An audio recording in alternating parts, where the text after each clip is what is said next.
Wonderful to have you all this evening. Enjoy the dancing writers. Welcome to Story Hour. Story Hour is typically hosted by Daniel Marcus and co-hosted by Laura Blackwell. However, tonight you've got me, Meg Elison, reporting live from the hot and sticky Berkshires. Story Hour started 5 years ago in the early days of the pandemic. Things were pretty weird, and everybody needed a place where friends could get together, share work, and enjoy a little community. Just to hunker down as the soft apocalypse was rolling in. Shortly after, we had some friends and got Laura Blackwell on board as a co host, and they've been at it ever since. So, 5 years later, things out there are still pretty weird and getting weirder, but Story Hour is still here to stay, not going anywhere. We need these stories more than ever, and right now we need community more than ever. So, I'm glad you're all here with us this evening. Story Hour relies on a truly ancient tradition, folks sitting around a fire telling amusing lies. Every week we continue this practice. Two writers, about 30 minutes each, although that's open to interpretation, especially tonight, narrating their own work. We'll welcome new writers who just sold their first few stories, award winning seasoned professionals, and everybody in between. We welcome writers from across the entire range of speculative fiction today: horror, fantasy, hard science fiction, space opera, cyberpunk, weird, slipstream, you name it, we'll bring it. We want to thank the Science Fiction and Fantasy Writers of America for their generous grant helping us keep the lights on and keep these rooms open. Thank you to SIFWA. And with that, we're going to welcome our authors this evening. First up, we're going to have a story from Brandon Crilly. Brandon Crilly is a Canadian novelist, games writer, and speaker specializing in weird worlds with doses of cli-fi, characters on the sidelines, and outside of the box adventures. His debut novel, Catalyst, won an Ippy Award for Fantasy in 2023. Cast Off will be his second novel, completing the aspects of Aelda duology in 2025. He has more than 50 published short works to date in markets including Fusion Fragment, Apex Magazine, and Year's Best Canadian Fantasy and Science Fiction. Brennan's also a freelance games writer, contributing to award-winning IP lines like The Expanse RPG and Shadowrun, and publishers including Kobold Press and Gallant Knight Games. Find out more about his upcoming releases by following him on Instagram or signing up for his newsletter at brandoncrilly.com. Brandon, Brandon, Crilly, Crilly.com. Brandon, take it away. Thanks very much, Meg. It is a blast to be back, and this is my third time joining for Story Hour. It is absolutely delightful. I want to second what Meg said about how like having events like this is so incredibly important. I love the fact that Story Hour is still here, and even as we got out of COVID stuff, we were like, yes, we got to keep this thing going. I love it. And because my story is definitely on the shorter side of the 30-minute interpretation, thank you very much for letting me read, something a little shorter because most of my fiction, or short fiction rather, of the last couple of years has been very short. So I also want to say really quickly, Happy World Snake Day to everyone who celebrates, because today is World Snake Day. Go figure. We've got a lovely corn snake here and a ball python that we're fostering for a friend, which is a long story. So I always like to celebrate World Snake Day and give a shout out to all of our snakes. But without further ado, the story that I'm going to read from today was published in an anthology called 99 Fleeting Fantasies, which came out last year from Pulse Publishing. It's exactly what it sounds like. It's 99 short stories, all of which that we're looking for kind of a cozier theme and a slightly more down-to-earth sort of theme, which is certainly what my story, I hope, evokes. And it features a ton of phenomenal authors in it: Kat Rambo, Marie Bilodeau, Primi Mohammed. The list goes on and on and on and on of just really cool people, and I'm very honored to be in that anthology. And that's what I'm going to be reading from. The story is called Shield Hill Home. Evessor Windcatcher had brought this client to so many homes he'd lost count. Standing outside the first for today, back to the dwarven-made water feature and the elegant, cobalt-infused brick facade, he hoped, prayed that this would be the one. Instead, Cullen of Tarth stared across the horizon, plucked her shield from the grass, and declared, "No, I'm sorry. This won't do." The way she glided across the clover-covered lawn didn't awe him anymore. Evessor tried to rub the ache from his left temple and couldn't quite muster his usual cheer as he said, Well, we have a few more houses left to see today. Except the rest of that day proceeded like the last three had. From the late Resurgence townhome with the Goblin Grotto to the elegant sycamore made dwelling with the branching rooms, a genuine steal from its treant owner, nothing seemed to satisfy Cullen. In each one, she made the occasional hum of interest following him around, but he quickly got the feeling she was just humoring him. Inevitably, she stepped outside, chose a spot, and planted her shield angrel in the ground facing Central Risengard. 20 minutes or 5 seconds didn't matter. No, I'm sorry. This won't do, was all she said. If Esser had asked her casually on the first day, are you looking for something specific? She didn't answer, and he knew not to ask an Anardin guard twice, even if she was retired. By the time their coach approached day four's final house, Vesser had long given up on small talk. His only silver lining was that the construct horse and driver didn't need to be paid. If he returned without a commission, though, the other brokers would never let him forget, especially that bastard Freak the Bloodthirsty. You're fatigued, Cullen said. Never let the client know you were frustrated, even if you couldn't hide it. That was rule number three. Except Cullen kept staring at him with those blue eyes and that calmly placid expression on her high cheekboned face. I'm just worried that we're not going to find you a new home. There must be one, Cullen said, fingers gently drumming the top of Angrel where it rested between them. There were more stories about that shield than about Cullen, but Vesser only believed half of them. She had specifically asked to see properties at the highest elevations around Risengard. This last one for the day was middling at best, so Avessor didn't hold out much hope as they climbed the front walk. The single-story residence was bland, part of a neighborhood designed 10 years ago by some human who liked domed roofs with aquamarine gilding and unnecessarily large walk-up closets. There was no way this would be the one that she wanted. But this time, Colin didn't wait for him to describe the features or even step inside the house. She stopped, examined the sky, and immediately marched around back through the wrought iron gate. By the time Avessor caught up to her, she stood in the center of the back courtyard, studying the horizon and the setting sun. You mentioned utilitarian during our consult, so I thought he stopped as Cullen flipped her shield over her shoulder with a flourish worthy of the 11 sagas. She planted it in the grass and stared out at Risengard, wind whipping her black leather jacket. Do you see it? She asked, and Vesser knew she wasn't asking him. The set to her shoulders was different, the stance reminding him of every artwork he'd seen of Cullen in her heyday. Kept his distance, but eventually risked another question. What is it that you're looking for? Cullen was a long while in responding. Do you have a nemesis, Mr. Windcatcher? Hevesser didn't think Frigg the Bloodthirsty really counted, so he shook his head. Most in my profession do. Retiring while they still live is rare. Cullen's fingers caressed Angrel again as she stared out at the city.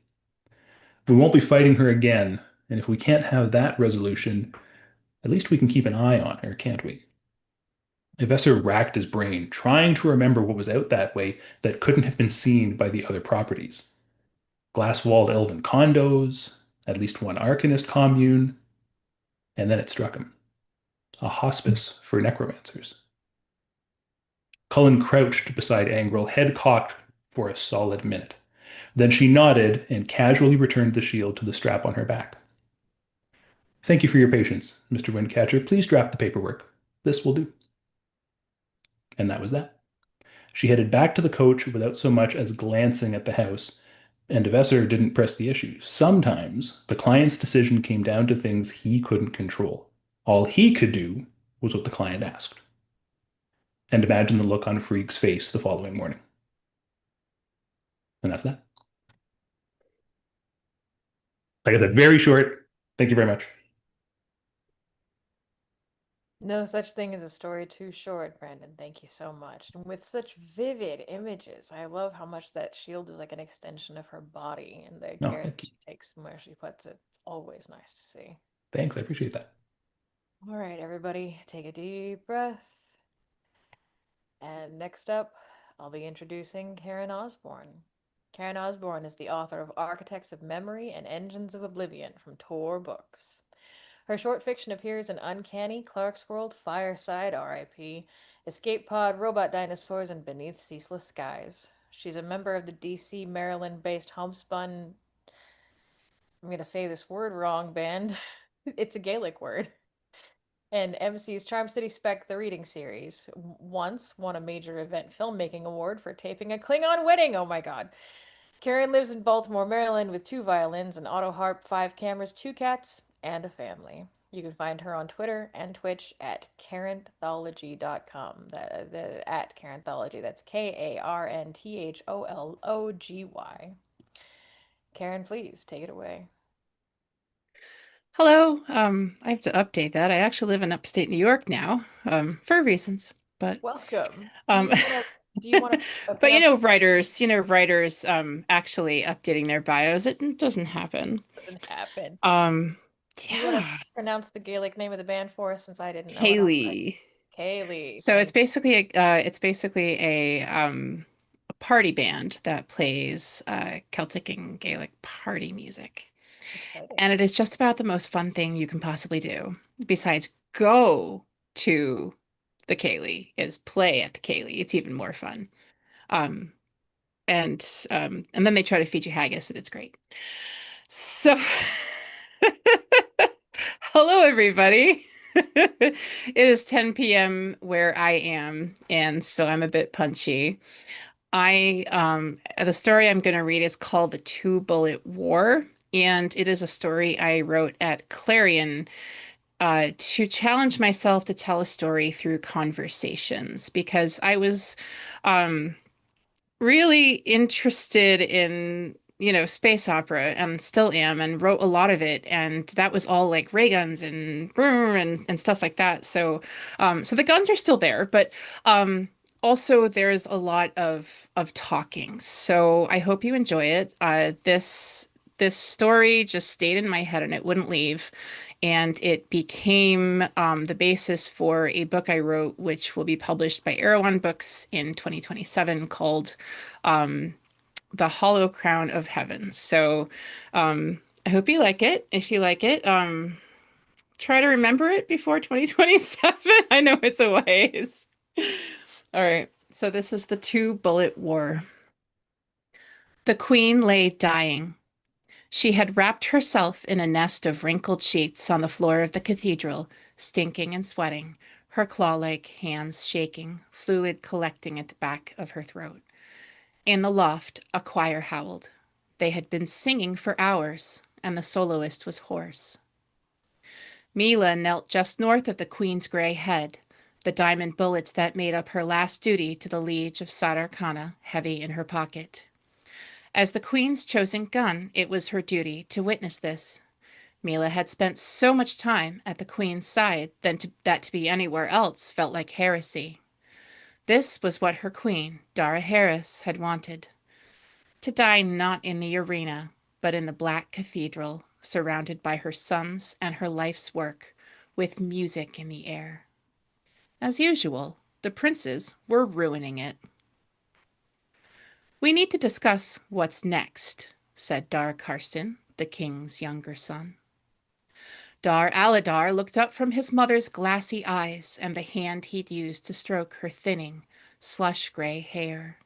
He was the elder son, peaked and pinched, with the unhealthy, wavering shoulders of someone who hadn't seen the comfort of a bed in days. You can't even wait until she dies? The princes were twins, wrath-sworn and dark-haired, each possessed of a starving ambition. Mila watched them with the distaste she'd held for them during her entire service as her mother's gun. Their mother's gun.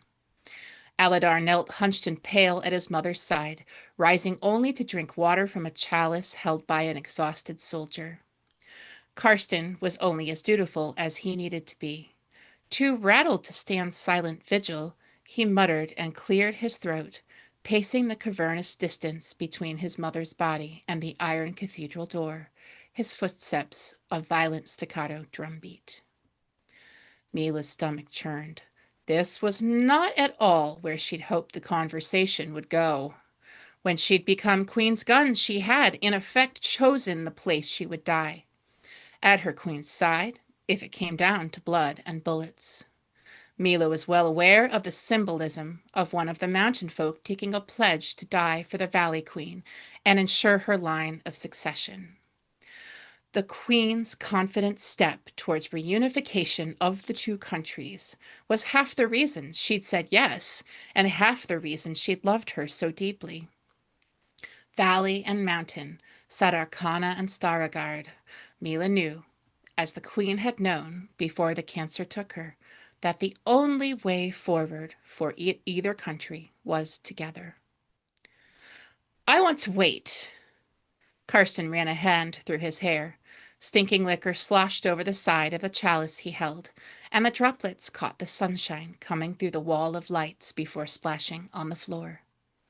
It was still early enough in the morning that sunlight poured through the wall in 100 individual shards, bathing and piercing the princes, the gun, and the dying queen. One shard each for every ruler that had once taken their last breath here. You want to, but Aladar sounded suspicious. I just don't think it's a very good idea for us or for the country. Karsten took another swig. The people need to know who their leader will be after all. It had been some relief to know that once the queen passed, Mila could step back, breathe, and let someone else take up her fell responsibility. She could go back to the trial arena, back to the role of judge and executioner, interpreter of the law, back to Iselin and his warm embrace. She would not have to wonder what it would be like to let a bullet punch through her ribs, to endure her heart pumping out on the sand like one of the common traitors that came before her for their last breath. She would no longer have to put up with being called that mountain whore in council sessions or a Harris's frozen bitch. And there was the matter of Iselin, her second, their warm secret, the one Mila couldn't tell anyone while the queen was alive. Not while Mila's heart was supposed to be sworn entirely to the queen. My prince, Mila said, I do think this is a matter best saved for. Aladar's hand slipped behind his back, where it formed a white, tight-knuckled fist only Mila could see, cutting her off. Mother's death won't change a thing, Karsten. I will be king. You may threaten civil war all you like. I will have the army. The immigrants stay. The mountain door is open for more. Our mother's work will continue under my hand. Not if I contest your claim in the open arena. The arena, like we're common criminals. Aladar's jaw worked in shock. I'm older than you. Do you want to die? Older by seconds. I have far more support among the people than you think. The blood of a few, or the blood of thousands. Karsten drained his cup. You choose. Minutes. You'd stake your life on this? Said Aladar, his voice aghast. Wouldn't you? Does mother mean so little to you? Does the crown? Of course, she means the world to me, but what you're asking, he pointed at Mila, you might as well ask the gun to shoot me right here. Mila kept herself still like a statue, like the weapon she was supposed to be, even though inside she was screaming, No, I will not. You can't just ask me to do that. The law is the law.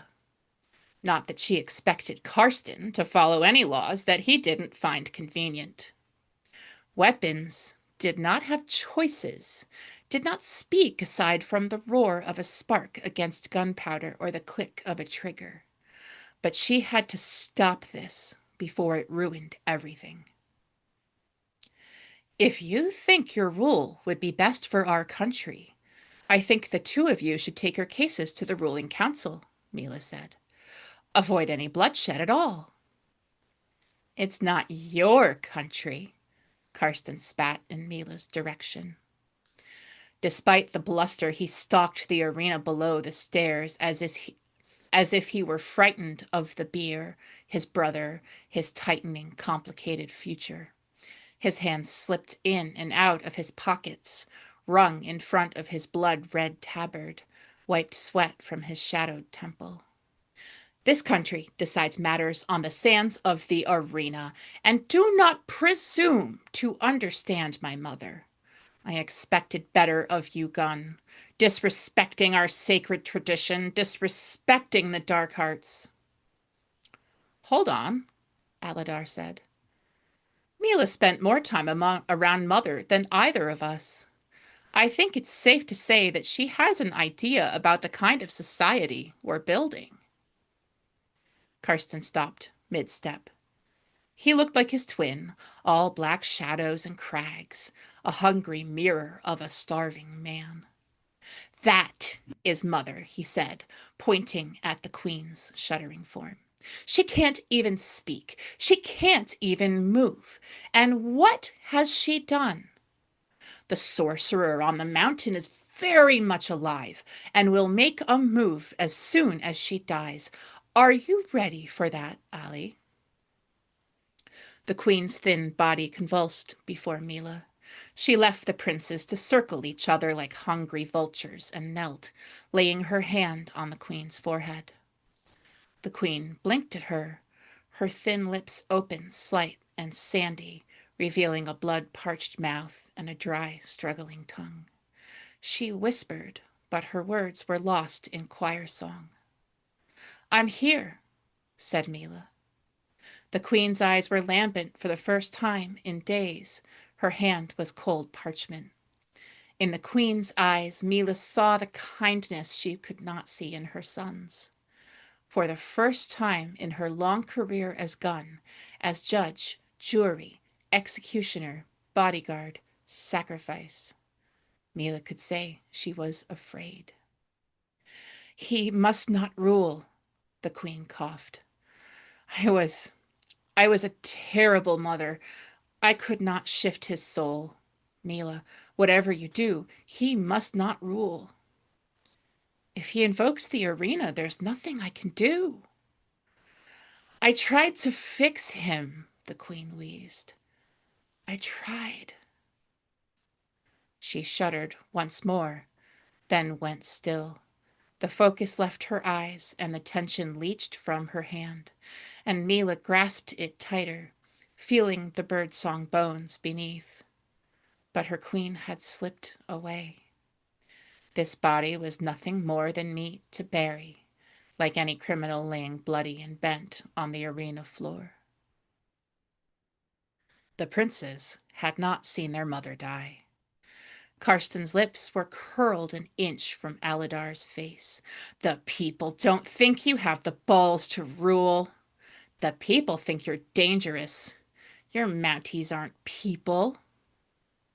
Mila stroked the inside of the Queen's wrist one last time in the vain search for the drumbeat of her heart. All that was left was a collapsed void and blood that had gone from sluggish to still. Anger soaked Mila's body, trickling down her spine until she was shaking. The Queen is dead, she whispered. Neither brother heard. She called again, the Queen is dead, and the soldiers behind her understood, and they reached into their pockets to draw out black scraps of mourning fabric to tie around their wrists. Mila called one last time, but the brothers' anger broke against each other like brawling winds against the mountain crags. Neither would listen to the other or to her. The sorcerer's madness had begun like this, a desperate and blind scramble for purity and riches and power over others. Had it come to the valley with the hundreds of starving refugees, down the mountain in a steady flow until the valley rivers blackened like the ones above, until the valley drank of fear and hate just like her homeland had? Or had it always been like this, back into the time before the first split of mountain and valley? Mila shuddered to her feet. If the brothers would not listen, she would still discharge her last duties as gun without them. She flipped the peace bond from her pearl-handled executioner's gun. feeling the hilt warm against the sweat of her palm, and reached for the diamond bullet in the pouch near her heart. She was the only one allowed to carry this revolver, a weapon custom made for ensuring succession. It held just two kinds of bullets, the diamonds that marked the end of a monarch's reign, and the dark hearts that were linked to the succession process. She would now fire at the wall, so the queen's diamond soul would be buried there, light shining on in her descendants until darkness came for the world. The queen is dead, Mila shouted and fired. The gun bucked into the palm of her hand, violent. Something inside jammed, and the kickback was stronger than she expected. It dropped to the floor, bouncing off the queen's dead forehead, glitter trailing from the barrel. No new diamonds shone, soul bright, in the wall. The bullet had shattered. The brothers had stopped shouting at each other. Karsten was white-faced. Aladar was a cholinergic scarlet. Their eyes fell to their dead mother and her still chest, and the tracery of glitter around her head. You kept me from being with her when, whispered Aladar. Don't be a baby. It's a sign. It means nothing.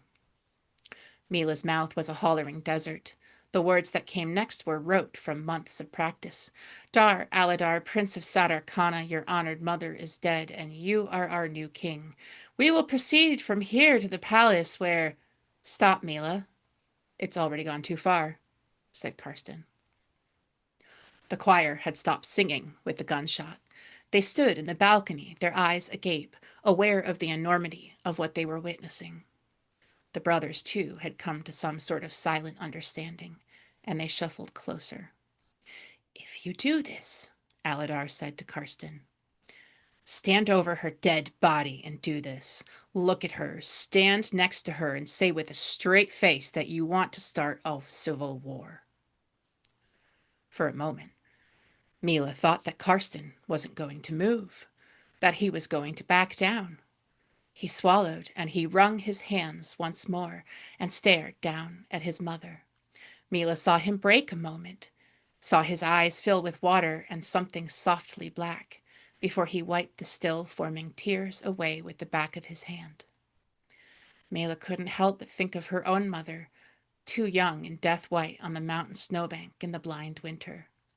She'd been alone and too weak to bury her, and they'd been so close to Sadarkana that she could smell the smoke from the valley factories. For a moment, she thought she could understand Karsten, could possibly reach his hate-caught brain with a word of peace, reach him not as mountain folk to valley dweller, but as human to human.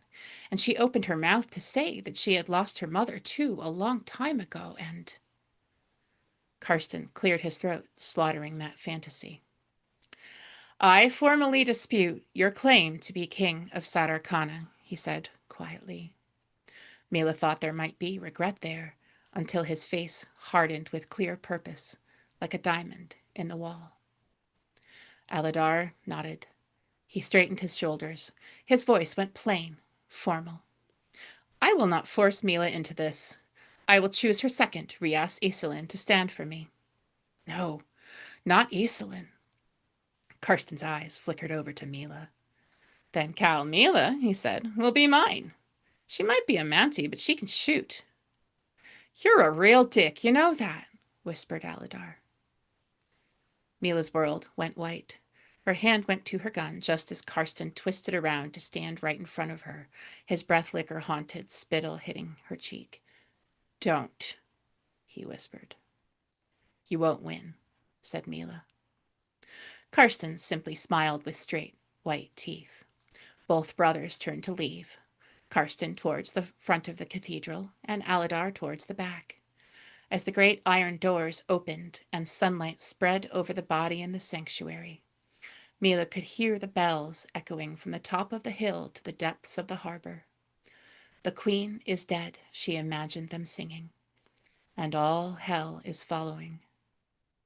By the time she returned to the gun house, the machinery of a proper succession crisis was in motion.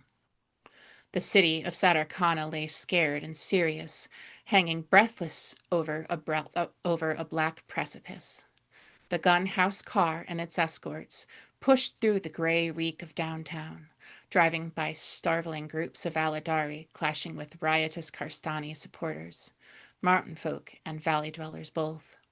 There were people from all sides of the city pouring drunken and mourning into Low Street bars and red-clad brawlers scattering blood and broken teeth on the street. Mila shivered. Perhaps, in the hearts of the valley, the war had begun months ago, and nothing she arranged now would make a damned bit of difference. This car, the last car she'd ride in, the first of many lasts she'd have today, kept a polished, dead animal smell, and the chauffeur was young. Mila's eyes met his in the rearview mirror, then darted away. The boy's foot fell heavy on the gas, the engine stuttering as he pushed the car into the avenue. He was afraid of her. He should be. Mila was met in the wide asphalt gun yard by a worried hangdog detachment of aides who had already been informed of Karsten's decision to challenge his brother's legitimacy. They rushed Mila to the chapel, where the dark heart bullets were already waiting, flanked by exhausted red tabard guards keeping watch in case of tampering. She gave herself a private moment with the bullets, marveling at the metalwork, the machinery, the way the impact in a human body would crack bone, rip through arteries and organs and cartilage, decide the future of a million souls. These bullets were paired with torques that the brothers would wear the next day. A dark heart that buried itself in human flesh would loosen a bright wave that would kill the brother in question. It was the only way to mediate a succession crisis without a war. It was traditional, unquestionable, absolute as a gunshot to the head. The gun hands gathered and filed into the chapel, dark-haired, haunted Eastland at the end of the line, trying to avoid his due, and third-ranked Gallerin behind, looking pale and nervous, his eyes darting from Mila to Eastland. The gun hands tried not to stare at Mila as they shuffled to the front, eyes dark and shaded. Few spoke. There was nothing to say. Good luck, Mila? No. Good luck, Mila, meant that Karsten would be king, and Karsten would tear apart everything the gun hands installed by Queen Aharis had built. The last hope they had for some sort of better life. But what choice did they have, other than to follow the ancient ways? What choice did they have between peace and war? Except some of them did whisper, "You deserve this," with their valley faces lined in a tight, lucid madness Mila had forgotten about. As if some of these people, brothers and sisters that had broken bread with her and fought by her side, had suddenly pushed her into a dark, mirrored lake, where up was down and sideways was correct. Each gun hand came to the front of the chapel. Each gun hand kissed Mila's tightened knuckles and tilted their palm open towards Iselin and the Dark Hearts in the ancient litany of submission to the will of the Dar. Each time Mila felt a burning ache in her chest, sweat on her palms, something sharp and keen her mother used to call instinct, back on the mountain where there were wolves in the forest and sorcerers on the roads. The last gun hand was Iselin. He opened her hand and kissed her palm, his lips warm and dry and full of promise. She met his eyes and returned the gesture. They were smoke gray and sunk in fear. She suddenly wanted to be somewhere else, anywhere else, as long as it was with him. "Someone might hear," Mila whispered. "I don't care," Aislinn said, slamming the door to her room. Mila thought of arguing, of telling him that they needed to make a plan to ensure Aladar's success in the arena the next day, a plan that kept both of them alive. But then he was too busy pushing her shoulders against the wooden door and his lips against her neck, and she closed her eyes, a wild hunger curling in her belly, her hands scrambling for purchase on his hips. "This is wrong," she whispered, thinking of the Queen's dead eyes, the bloody conflict brewing outside the gunhouse walls, the rules that forbade their connection. The friends saying, "You deserve this," as if a valley man and a mountain woman could tear apart the skin of the world simply because they loved each other. You're my wife. It can't ever be wrong, he whispered, his hands warm against her skin, and for a while Mila thought of nothing but him.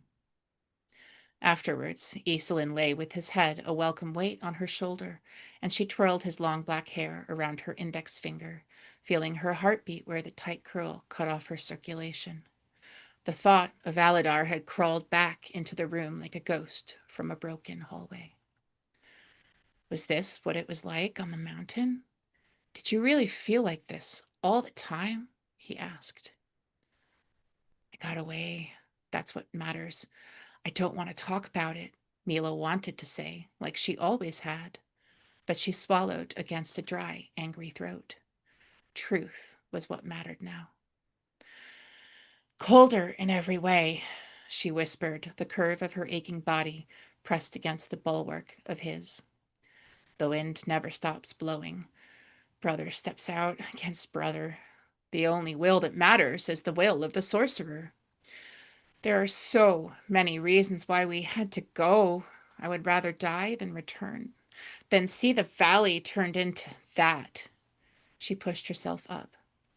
Lynn, when I'm gone, I want you to promise me something. When you're gone? He clutched at her hip and she felt the thin, terrified impact of his nails, like he just realized why she was shivering. No, I don't know how I would live if I lost you. You'll have to. Haladar must win tomorrow. There's only one way to make sure that happens. I know a man at the Scoured Gate. You can go after midnight. You can be far away from here by morning. And then what happens? He blinked. And then you live. I meant, what happens to you? She tossed the covers at him, then reached for her tunic where she'd balled it up and thrown it on the floor. If I go, you'll rise to first gun hand. Galarin will be second. What if he wins? You're saying that you're going to let me live with the fact that I got you killed? You say that's a horror you can't handle for yourself, and you want to give that to me to carry until I die? That's not what I meant. The grief tightened in her throat, then broke over the words that followed. I made vows. The valley is my home. You're my home. Until I walk out there on the sand tomorrow, until they paint me with his colors and put that gun in my hand, I am still sworn to the Queen. I can't trust any of the others to ensure that the right son wins. I can only trust you. She and I, we were building something better. And the only way forward for a future that includes everyone is Aladar. And what about us? Our future? Mila opened her mouth to say something, but tasted only dust. Iselin's fingers closed on her shoulder, vice tight. I can beat Galarin. He's a fantastic duelist. I don't think you can. It's our only choice, Iselin said. No, it's not, she snapped. Don't you even care what I want? I didn't say that. You did, when you refused me a choice. Just like Karsten, like Aladar. Like a Harris, he said. Mila rolled over, tugging the tunic over her head, then slipped her feet into her shoes. She'd wondered about what her last night would be like, ever since they'd placed her first stunner in her hands and sent her to petty crimes 14 years ago. She thought she'd spend her last night in prayer, maybe writing letters, not halfway to hell in bed with a man who should have been forbidden to her, arguing over how to fix a succession trial. We could both leave, he whispered. She froze. Freedom, she thought. But the moment's taste of mountain air ceded to the dust of the gun yard, the cold barrel of an executioner's gun against her forehead. And when they come for us? Iselin's eyes fell to the floor. They won't. Throwing a match, refusing to fight. They're capital offenses, Lynn. Not even Aladar can let that go, especially when things are the way they are. And when they come for us, we won't even get the arena. It'll be 2 bullets in the head in the gunhouse yard and left for the crows. Aislinn shuddered and closed his eyes, then moved in the bed, throwing his arms around her waist, kissing the dip of her lower back. Then we make it look like the duel wasn't rigged. We pull our triggers at the same time. We're good enough. We won't miss. If there's no way out, there's no way out. She froze. The thought of it chilled her fingers straight, caught her trembling. Her mind spun out with the implications. Both princes, dead, would leave the succession to the queen's older cousin, a man who had kept carefully out of politics when she took the throne to avoid the very issue facing the princes today, to avoid the Darkhearts and their dark work. He spent most of his time on an estate in one of the southern rural holdings. Mila had no idea if he would side for Karsten or Aladar on the matter of reunification. He didn't belong to any of the councils, so she couldn't even guess. Another thing she'd have to leave up to chance. That's not good enough, she said. I promised the queen that I'd do better than that. That's all we have. It's a beggar's choice. I know, he whispered. It's all right, Mila responded. I've only ever made one good choice in my life, Lynn, and that was you. You are good enough that I can live with it. She turned and pressed her finger against his lips. It's a plan. We'll pull our triggers at the same time. Elect the cousin. We need to talk about when... Shh. She reached for his hand and settled into the curve of his arm. If tonight is all we have, let's leave tomorrow for tomorrow. The howl of the crowds in the arena, the curl of her bare toes against the hot sand, the scalding sun wheeling above. These were the things that Mila knew and loved.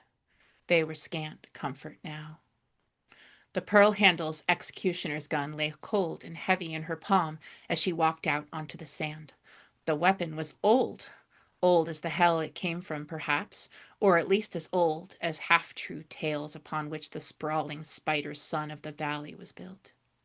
She clutched it tight, let her hand remember the weight, the heft, the warming hilt, the dread, and breathed, coming to terms with what she was about to do. Across the expanse was her opponent. Stripped to the waist, Iselin's familiar body shone bright against the mid-morning sun, and the light caught his long black hair. He wore the sky blue of Dar Aladar slapped across his chest in hasty brushstrokes. Mila had allowed the aides to paint her hair and neck with the sin-soaked scarlet of dark Karsten. She did not want to go to her grave wearing the colors of a man who courted genocide, but she had no say in the matter. She was a gun. Her body had not been hers for years. Above Iselin, she could see the Dar brothers, each draped in royal rich velvet even in the summer heat, each wearing the red gold torques that were the other half of the dark heart mechanism. Karsten's mouth was curled in a hungry half smile, while Aladar looked sweaty and sick, wringing his hands and staring anywhere but at his brother. Behind them was the cousin, stooped and bored, giving no indication as to which side he supported. The great horn sounded, and a hush fell over the audience like a leaden blanket. Mila curled her toes in the sand and made her way to her mark. Iselin's eyes were locked on her as she walked, like this was just a few weeks ago at their illegal wedding, like she was walking onto the village green with only homeless mountain folk as witnesses, flowers in her hair, as if she and Iselin had years, not seconds, in front of them. I love you, he mouthed, and we'll be together soon. The grand horn, the grand horn sounded. Mila took a deep breath, sweet, smoky city air, smelling of coal and salt and human stink. Matching Iselin, she raised her gun. She had so much to say to the nervous congregation. half of them baying for blood and half of them sobbing for peace. Peace is not peace when you live on your knees or dying from 1,000 years of this cancer of hate, of exclusion, of this sinful divorce. And you would make it worse. You would keep your warm houses and turn your backs on those who need you most. You would make that terrible choice when you have so many better ones. You're leaving this up to me because you're all too cowardly to change any of it yourselves. If not for the Queen. But she had only one breath left and no microphone. And when she opened her mouth, she tasted the ocean, and the salt on her tongue was so beautiful she lost her bead on the slick expanse of her husband's painted chest. Not that it would matter in a moment. But it could. It could matter. Mila felt sudden Mila felt sudden light coursing through her fingertips, the thrill of a greater power than she'd ever had before, greater than any individual life or any single death, a power as wide as history itself. She stared across at Aislinn, at his steady shoulders, his clean hands.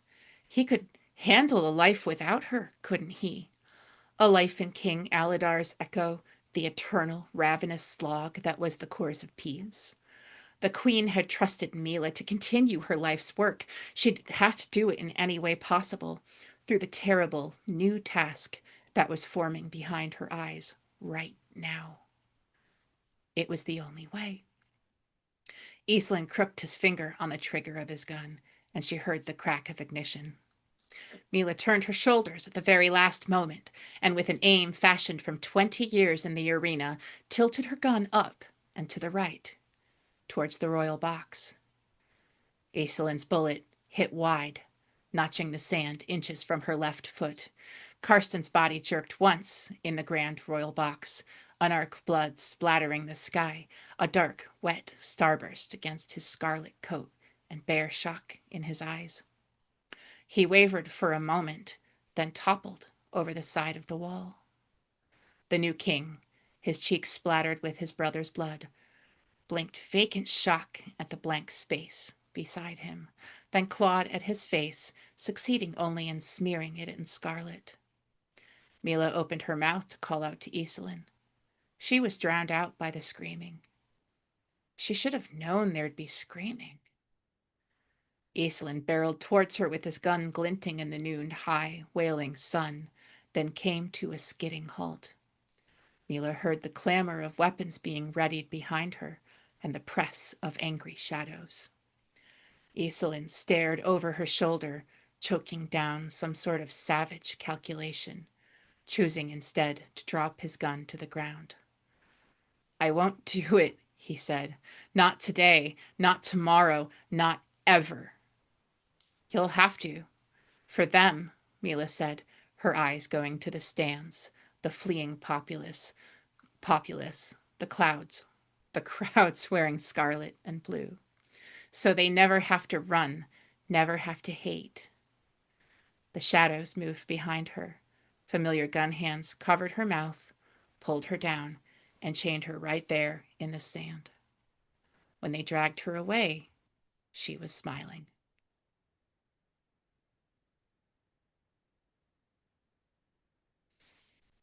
And that's the story. The question that led to the book um was who actually was the queen talking about? So anyway, thank you for letting me read here. I read here in 2019 and well, not 2019, 2020 when during COVID, and I'm so glad to be back. Good to have you back. What a wonderfully tense story, and what a tense question succession always is. And you wove it through so beautifully with all these internal conflicts, and we're all very lucky to hear it.